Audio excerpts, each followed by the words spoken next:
People are coming to MDC because it is absolutely inspirational and it reminds you of why you became an architect in the first place. Why not go to a great gathering where you're going to meet all these other architects from California?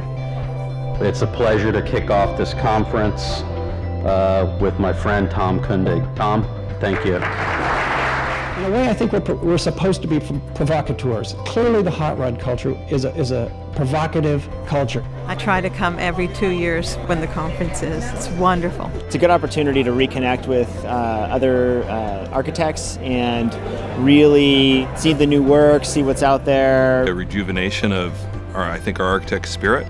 And I feel like it's almost like a religious experience to see everyone together in that great cathedral-like hall. The Monterey Design Conference has a long history being here at the Asilomar Conference Center. It was selected many, many years ago because of the great history and connection with Julia Morgan. It's a wonderful place to do creative thinking because it is raw environment. I mean, the ocean, these hedgerows. It's just an incredibly beautiful setting here. It really makes you meditate on your projects and where you are. It's a wonderful diversion from urban life. At the increment of architecture, you can begin to, if you bring a great deal of intensity and creativity and purpose to that, you can provide an example of what change and progress could look like in the city, even if it's at the increment of a singular building. I don't think that there's another place where you can get as concentrated of a cross-section through architecture all in one place at one time. I think MDC has become TED for design.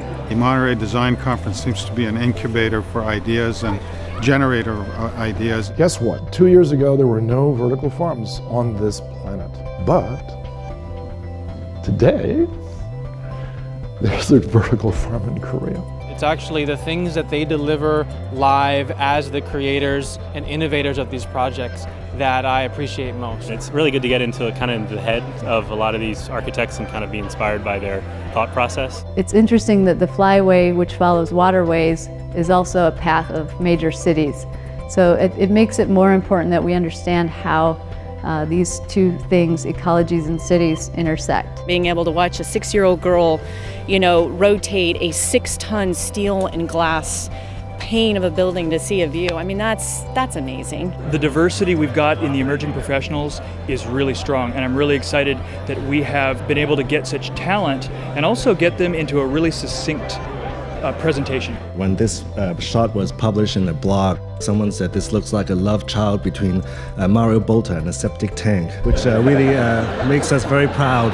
Now, one of the things that landscape architects and architects also are trying to do is to create something strong enough for memory. We're activists, we're politicians, we're entrepreneurs. We wear many hats at the same time. They will come here and renew their optimism for the future. To realize that what we do is really important and to just keep at it. I'm sitting here sketching away the whole time and taking notes that I will bring back to our office and to my work as a designer. I came away with some perspectives that I hadn't thought of, and this is the reason I come.